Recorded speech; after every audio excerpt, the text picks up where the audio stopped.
Isang hostage-taking incident kaninang bandang alas 7 ng gabi nitong Sabado sa C6 Road, Lupang Arenda, Barangay Santa Ana, Taytay, Rizal. Nag-ugat umano ang pang-hostage dahil sa pag-report sa umano'y pangahalay nito sa kanyang stepdaughter na may edad 13 anyos. Ang biktimang lalaki, isang taong gulang na kanya mismong anak. Agad rumisponde ang Rizal PNP at nakipag-negosasyon sa naturang lalaking hostage taker.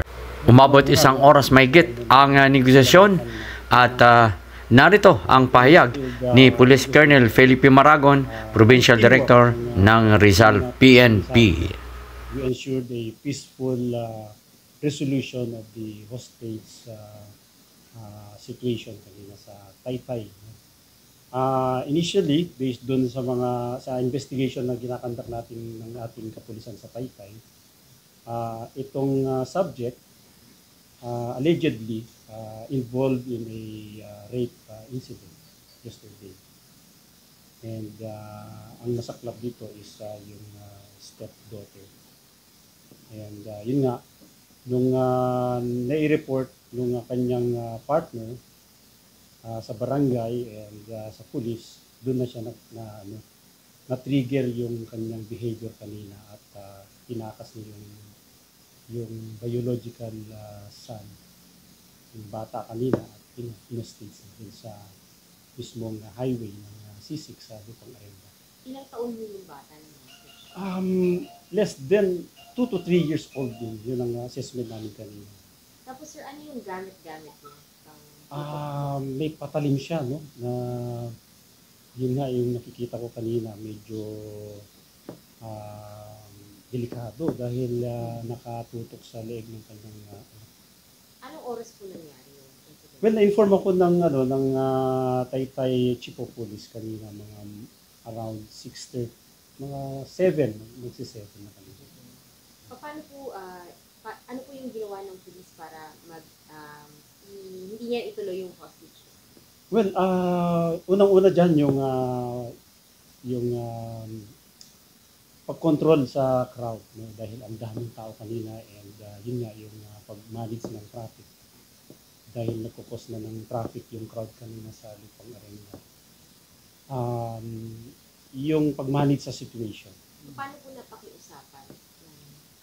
Well, na po yung kanina, no, na-assess ko naman yung situation based on my situation kanina. Medyo na-check ko yung hindi na yun sasaktan yun, kasi anak niya yun. And doon ako nag-focus doon sa emotion ng ating hostage taker. Well, ang ano namin doon is yung safety, no, yung priority namin din, yung safety ng hostage and of course, the hostage taker. 30 minutes po. More or less, in less than an hour siguro na resolve namin yung hostage situation. Sir, ano yung information na sinabi ng suspect? Ba't niya nagawa yung ganyung pang-hostage? Siguro yung nag-trigger sa kanya na arrestuhin siya ng ating kapulisan dun sa allegedly yung rape na incident na pinasasangkutan niya. Sir, yung rape na kinakasangkutan niya, ano po ba yun? Dito, related po sa family niya or may ginagawa? Initial info pa lang dahil nakakandak pa ng investigation ng ating kapulisan is parang stepdaughter. Minor. Hindi po ba yung kinopate na kanina? Hindi. Yung anak niya yun, biological son yung in-hostage niya kanina. So may isasampa po bang reklam or ano? Well, yan nga, nagkakandak ngayon ng thorough investigation yung ating PNP Taytay Police. And yun nga, determine namin kung ano yung mga kaso na ipapatay natin. Ano kayong procedure? Yung serious illegal, siguro. Alarm and scandal. Yan, scandal, pwede rin yun. Sir, yung bata ngayon, nasa ano? Pinapacheck namin sa hospital. At kung ano man, baka physical examination. Dahil nga sa tagal kanina na hawak-hawak na baka may natanong injury. But so far, wala namang nasaktan kanina. Sir, baka may identity ka ng suspect, like ilang taon na, tapos anong trabaho na? Nasa early 30s yung suspect and isang construction worker. Taga Taytay rin po. Tubong Quezon, but dito na siya sa Taytay. So, malapit siya sa C6, kaya doon Yes. siya. Actually, doon siya sa construction company nakatira. Sir, yung bata, kasama niya na yun that time? Yes, nung umuwi siya sa bahay nila, yun nga. At naalarma siya siguro dahil may mga pumupuntang barangay doon dahil nga sa nag-report yung kanyang wife, yun nag-trigger sa kanya. Kasi dinala niya siya sa kalsada. Yes, dinala niya sa kalsada. Sir, babalik mo rin yung kaso nito, itong nangyari ngayon. Sa kanya, baka yung alleged. Yes, imbestigan lahat yun. And kukuha tayo ng mga ebidensya and ano yung appropriate charges na ipafile natin. Sir, may mensahe ba kayo din, sir, sa kadalasan? Sir, sabi niyo kung may problema sa pamilya, mag-asawa. May mensahe po ba kayo? Yun nga, no?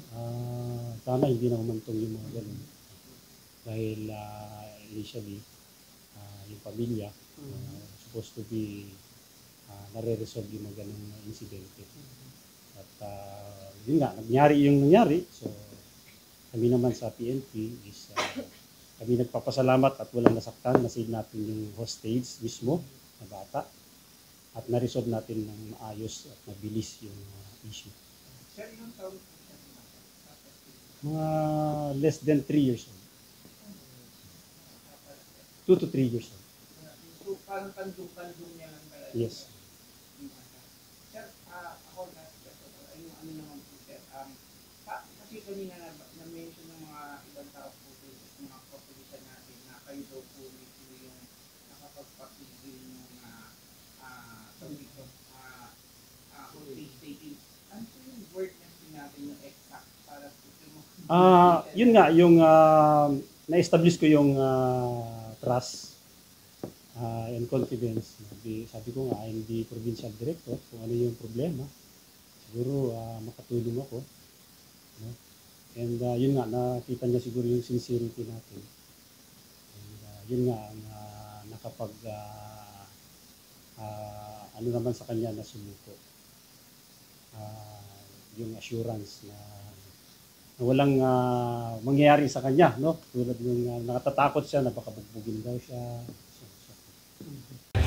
Okay, nandito na tayo sa Taytay Municipal Police Station kung saan dinala yung hostage taker kanina at confirm nga na anak niya yung kanyang hostage at problema tungkol sa asawa at umabot ng 2 oras mahigit yung hostage drama at successful ang naging negosasyon ni